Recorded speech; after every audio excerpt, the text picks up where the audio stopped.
yes, the anxieties, but also the enthusiasm of his voters in a way that was impressive. And I said so to him.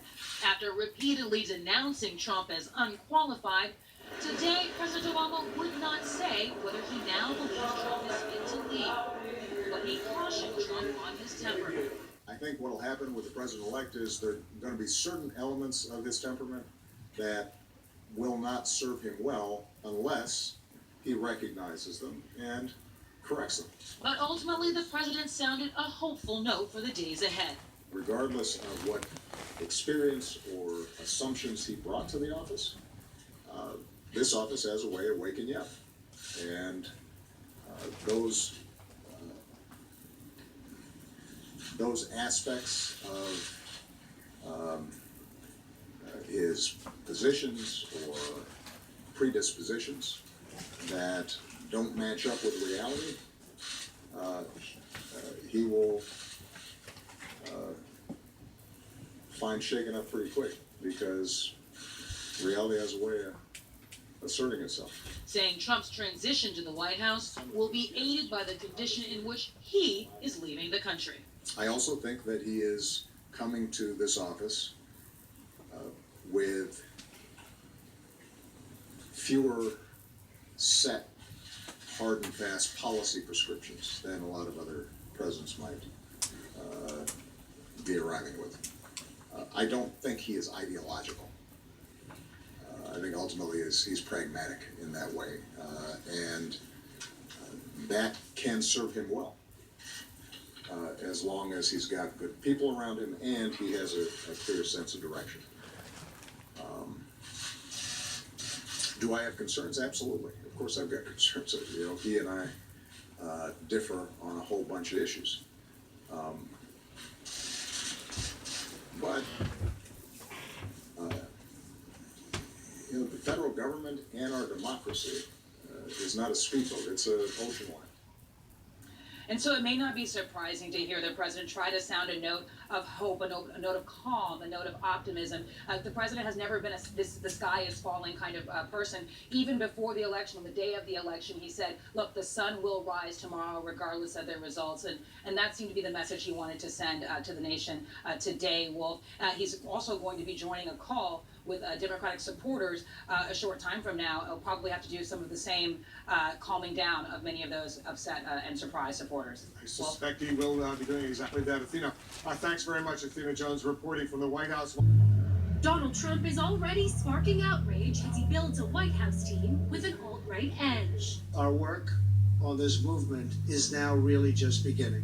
The president-elect naming Stephen Bannon, campaign CEO and executive chairman of Breitbart News, as his chief strategist and senior counselor, and tapping Republican National Committee chairman Reince Priebus as his chief of staff. As Priebus argues, Trump wants to be president for all. It's really important that all Americans understand that he is a president for everyone. He wants to make everyone proud, whether your race, ethnic background, gender, anything. The Bannon hire instantly drew criticism from hate watch groups who've noted Bannon's embrace of the alt-right movement, made up of conservatives, populists, white supremacists, and anti-Semites. The Southern Poverty Law Center saying Trump should rescind this hire. The Anti-Defamation League voicing its opposition to Bannon because he and his alt-right are so hostile to core American values. And House Democratic leader Nancy Pelosi saying there must be no sugarcoating the reality that a white nationalist has been named chief strategist for the Trump administration. In a move that could further fuel concern, Alex Jones, operator of the Infowars website, says Trump called to offer his gratitude. He said, listen, Alex, I just talked to kings and queens of the world leaders, you name it. But he said, it doesn't matter. I wanted to talk to you to thank your audience, and I'll be on the next few weeks to thank them. Jones' site is known for pushing many conspiracy theories, including the notion that Sandy Hook, the shooting that left 20 children dead, was a hoax, and that 9/11 was an inside job. The moves could further embolden people who have been harassing Jews, Latinos, and Muslims in Trump's name. Actions of bigotry that the president-elect condemned in an interview with 60 Minutes. I am so saddened to hear that, and I say stop it if it helps. I will say this, and I'll say it right to the camera, stop it. All of this as Trump begins to flesh out his presidential priorities, saying he'll focus on deporting 2 to 3 million. Did you see how they try to make it look like he was talking to Alex Jones? Oh my God. The millions of other immigrants here illegally. After the border is secured and after everything gets normalized, we're going to make a determination on. CNN, I gotta say, you some lying motherfuckers. And I'm gonna drop this shit right now. And I hope the Alex Jones fans comment a lot, the Trump supporters comment, because if you watch Alex Jones, Because it was already settled. he has not been pushing no UFOs, none of that shit. And everybody knows Sandy Hook was an inside fucking job. And everybody know 9/11 was an inside job because of the 28 pages. And then Saudi Arabia want to take $28 billion from us. So we know that shit's real.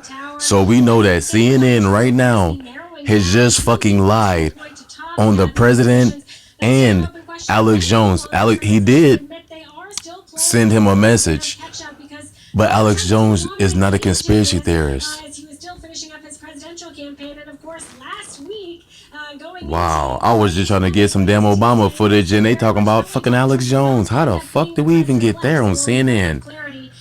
All right, thank you for subscribing. Comment, man. Give a thumbs up, you know. Make sure you hit the thumbs up thing, man. You know, do your thing, man. Thank you for viewing. Make sure you subscribe. Honestly, yo, how hard is it to push a little red square? My goodness, babe. I can't do it for you. I wish I could. Congress, let's talk about the new tone that's emerging from Donald Trump. The president said the notion of becoming president of the United States has a tendency to wake you up. Is on the wall. He said part of it could actually be a fence on Obamacare, mend some parts of it, keep some parts of it. Is he changing? Is his focus on making America great again for all Americans, and that's his vision. A chief strategist and Steve Bannon, whose job will simply be to implement Donald Trump's vision, not Steve Bannon's vision. He's going to have someone like Reince Priebus, who's going to be a great go-between the cabinet officials, etc., and everything else that goes on as chief of staff. Has a top-level vision. We all know: make America great again, secure our borders, put jobs at the top of the things we have to accomplish. And in doing that, he's now getting a lot of advice. He was pretty singular in his campaign. I think you're going to see him never modify on those top lines, but as he gets advice from Congress and others, people may try to nitpick something here and there. You just heard the president say, based on his 90-minute meeting in the Oval Office with Donald Trump the other day, he says Donald Trump is pragmatic, not ideological. Do you agree? Well, absolutely. As I am a CEO, so is Mr. Trump. You have an operation that's focused on continuous improvement, gathering data. When the data changes, you shift. No one should be just kind of stuck in the mud on one set of issues. And so, no, any CEO that's ever run a complex organization knows the next day is the next day. Things change. In the case of the business world, interest rates change, the value of the dollar changes, your competition, etc. So no, he will be extraordinarily pragmatic, Not ideological. absolutely. And you were a CEO before you became a member of Congress. So you're a member of this transition team.